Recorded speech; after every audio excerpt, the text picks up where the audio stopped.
Lagunak, ongi etorri berriro ere Zientzia Euskaraz kanalera. Gaurkoan, probabilitateari buruzko ariketa bat ekarri dugu, teoria praktikan jartzeko. Horretarako, lehenik eta behin, segurazki denei ezagunak egingo zaizkizuen zenbait formula garrantzitsu ekarri dizkizuegu. Gaur ekarri dugun ariketan 40 kartadun karta sorta erabiliko dugu. Ikusten duzuenez, 10 urre, 10 kopa, 10 ezpata eta 10 bastoi ditugu. Alde batetik oinarrizko formula hau dugu, Laplacen formula.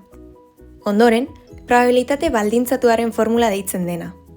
Eta, bukatzeko, Bayesen formula dugu. Ariketan zehar ondorengo notazioa erabiliko dugu. Ik, batetik 40 balioa har dezake. Esan beharra dago, lehenengo atalean zehar ezinbestekoa izango dela Laplacen formula erabiltzea.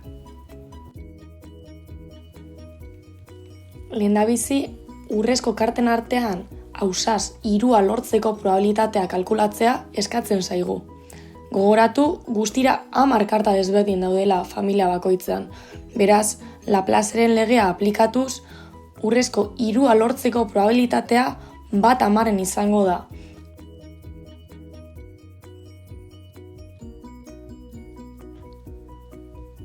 Orain, zailtasun handituko dugu. Horretarako, karta sorta guztia kontuan hartuko dugu. Kasu honetan, zein da ausaz 3ko bat lortzeko probabilitatea? Gogoratu, familia bakoitzeko 3ko bat dugula. Beraz, guztira 4 3ko izango ditugu karta sorta osoan. Beraz, karta sorta osoan 40 karta ditugunez, argi dago probabilitatea 4 40 izango dela. Hau da, 1/10.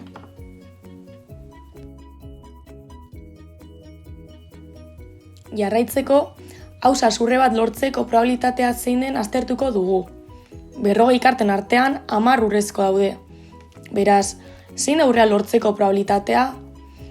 Kasu honetan probabilitatea handiagoa da. Urre aukeratzeko aukera gehiago daude eta. Hain zuzen ere, 10 40 probabilitatea. Hau da, 4/1. Azkenik, zein da karta sorta osoa izan da 3ko urrea lortzeko probabilitatea? Inoiz lagun artean, karta bat asmatzen saiatu bazarete, jakiko duzu ez dela bat ere joko erraza.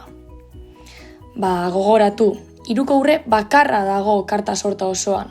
Beraz, probabilitatea 1/40 da.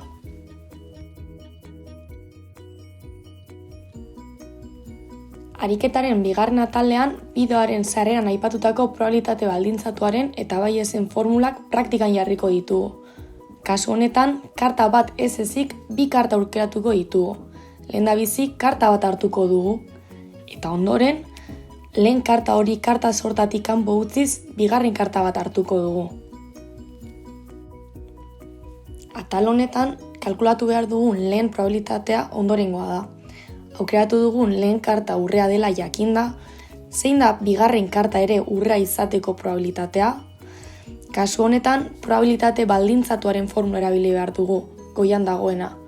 Hau da, zatiketaren zenbakitzailean, lehen eta bigarren kartak aldi berean urreak izatearen probabilitatea jarri behar dugu. Eta izendatzailean aldiz, lehen karta urrea izatearen probabilitatea. Hau da, 10 40-ren, bider 939-ren, guztia zati 10 40-ren, beraz guztira 939-ren daukagu.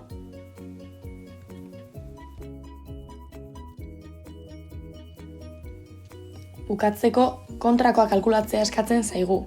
Hau da, jakinda bigarren karta urrea izan dela, zein da lehenengoa ere urrea izateko probabilitatea? Kontuan izan da zein den aurreko galderan kalkulatu behar izan dugun probabilitatea, argi dago hemen Bayesen formula erabili behar dugula. Formula aplikatuz, zenbakitzailean aurreko ataleko probabilitate baldintzatua bider lehen karta urrea izateko probabilitatea dugu, eta izendatzailean bigarren karta urrea izatearena. Gogoratu goiko 2 balioak badakizkigula aurreko ataletik. Aldiz, bigarren karta urrea izatearen probabilitatea kalkulatzea falta zaigu. Kalkulu horiek oso astunak dira, beraz, ondo ikusi nahi badituzue, bideoa gelditu eta ikusi lasai. Jada Bayesen formularen atal guztien balioak jakinda, formulan ordezkatzea besterik ez zaigu falta. Orain ere kalkulu asko daude, baina konturatu simplifikatu egiten direla eta emaitza txukunago bat lortzen dugula. Beraz, hau litzateke emaitza finala.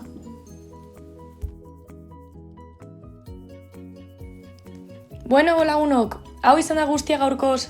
Mila esker probabilitateari buruzko bideo hau ikustegatik. Eman like gustatu bazaizue. Espero dugu ariketatxo erabilgarria izatea. Hurrengora arte!